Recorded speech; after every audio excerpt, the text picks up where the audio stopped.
আসসালামু আলাইকুম friends, how are you? তোমরা সবাই সবাই কেমন আছো? আশা করি ভালো আছো। আমিও খুব মোটামুটি ভালোই আছি। আমরা রিসেন্টলি দেখতে পাচ্ছি যে সাকিব খানের যে বিষয়টা রয়েছে, সেখানে সাকিব খানের রিসেন্ট একটা প্রেস মিটে তাসনিয়া ফারিন এবং জ্যোতির্ময় কুণ্ডুর মাজাতে হাত দিয়েছিল। কী জন্য? পোজে ছবি ছবি তোলার জন্য। কিন্তু এই বিষয়টাকেই হচ্ছে গিয়ে নেটিজেনরা খুব বেশি নেগেটিভলি ভাবে দেখতেছে। এটাকে এটাকে তার ব্যাড টাচ হিসেবে আখ্যায়িত করছে। তুমিও কি সে তার দলে কিনা আমি আমি আমি জানতে চাই। আর অ্যাজ এ মেগা স্টার হিসেবে আপনারা দেখে থাকবেন যে সাধারণত যখন কোনো মেগা ইভেন্ট আয়োজিত হয়, সাধারণত প্রেস ক্লাব বা স্টেজ পারফরমেন্স, দেন সেক্ষেত্রে শাহরুখ খান, সালমান খান, ঋত্বিক রোশন, শাহিদ কাপুর, যারা বড় বড় স্টার রয়েছেন, তারাও কিন্তু সিমিলার সিমিলার না হলেও অনেক অনেক কী বলে ওটারে, অনেক নায়িকাদের হাত ধরে চুমু খায়, দেন হাক করে, আলিঙ্গন করে। কিন্তু সেক্ষেত্রে কিন্তু সাকিব খান কিছুই করেনি।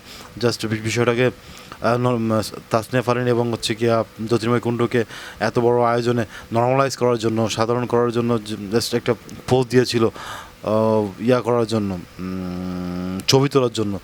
এবং সেটা কিন্তু অবশ্য প্রেস মিটের শেষের অংশে।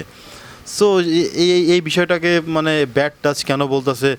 আর যদি ব্যাড টাচই হবে তাহলে তো নায়িকাদের বা হিরোইনদের রিয়াকশনটা অন্যরকম দেখা যেত। কিন্তু পরবর্তীতে যখন তারা হলে ছিল, তখন কিন্তু তারা অনেক স্বাচ্ছন্দ্যই ছিল, স্বাচ্ছন্দ্য বোধ করতেছিল। এবং আমরা দেখলাম যে পর্দাতে, ভিডিওতে দেখলাম যে সাকিব খান কিন্তু জ্যোতির্ময় কুণ্ডুর হাতটা যখন চাইলো, সে কিন্তু ইজিলি তাকে দিয়ে দিল এবং হচ্ছে গিয়া খুব সহজেই কিন্তু সে তার হাতটা ধরতে দিয়েছিল। এ থেকে বোঝা যায় হচ্ছে গিয়া যারা সহকর্মী বা কো অ্যাক্ট্রেস রয়েছে, এরা কিন্তু খুবই নর্মাল ছিল বিষয়টা নিয়ে।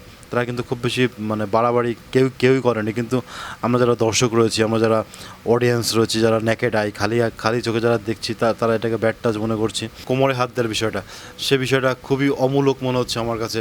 এটা নিয়ে আলোচনা করার কিচ্ছু নয়। সিরিয়াসলি বললাম, আলোচনা করার কিচ্ছু নাই। ব্যাড টাচ, গুড টাচ, যাদেরকে দিয়েছে তাদেরকে ফিল করতে হবে এটা সেটা ব্যাড টাচ ছিল নাকি গুড টাচ ছিল। আর তাসনিয়া ফারিনের বাহুতে হাত দিয়ে যেটা বললো যে তুমি তো জ্বালা ধরিয়ে দিয়েছো, এটা কেন বলেছিল? এটা বলেছিল হচ্ছে সম্পূর্ণ তাকে নর্মালাইজ করা এবং হচ্ছে গিয়া সাকিব খান কিন্তু একদম সরল মনে, সরলতার সহিত এই বিষয়টা বলেছিল।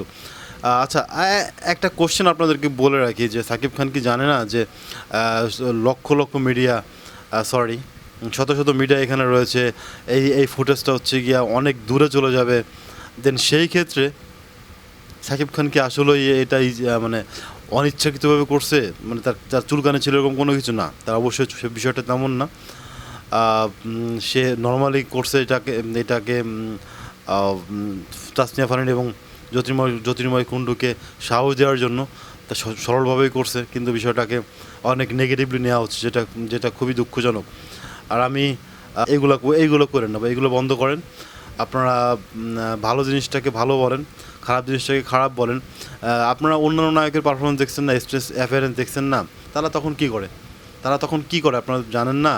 তারা তারা তারা তো হাক করে, কিস করে, দেন হচ্ছে গিয়ে ড্যান্স করে, পোজ দেওয়ার জন্য বিভিন্নভাবে আলিঙ্গন করে।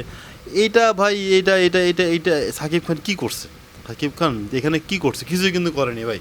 জাস্ট তাসনিয়া ফারিন এবং জ্যোতির্ময় কুণ্ডু মাজায় হাত দিয়ে একটা পোজ দেওয়ার চেষ্টা করছে, তাও কিন্তু হাতের মুখটা খোলা ছিল, মানে চাপড়ায় ধরে নাই। বিষয়টা এমন না, জাস্ট জাস্ট জাস্ট ওই পোজ দেওয়ার জন্য যতটুকু দরকার ততটুকুই হচ্ছে গিয়ে ওইটা করছে সাকিব খান। আর জ্যোতির্ময় কুণ্ডুকে একটু নার্ভাস মনে হচ্ছিল কি না, আমার আনইজি মনে হচ্ছিল অতগুলো ক্যামেরা দেখে। তাসনিয়া ফারিনকে আনইজি লাগতেছিল তার ক্যামেরা দেখে, মানে সাকিব খান ওনাকে টাচ করছে সেই জন্য হচ্ছে ওনার আনইজি ফিল হবে, বিষয়টা এমন ছিল না। বিষয়টা হচ্ছে গিয়া অনেকগুলো ক্যামেরা দেখে, এত মানুষের কোশ্চেন দেখে তারা আসলে ঘাবড়ে গিয়েছিল।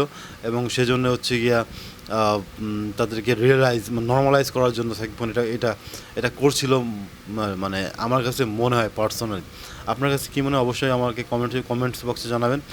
যদি ভিডিও ভালো লাগে সাবস্ক্রাইব করবেন। আর ভিডিও যদি ভালো ভালো না লাগে দেখতে থাকেন, আর কি করার। আর যারা ভিডিও সাবস্ক্রাইব করবেন অবশ্যই বেল বাটন আইকনে একটা ক্লিক করে যাবেন। Thank you so much guys.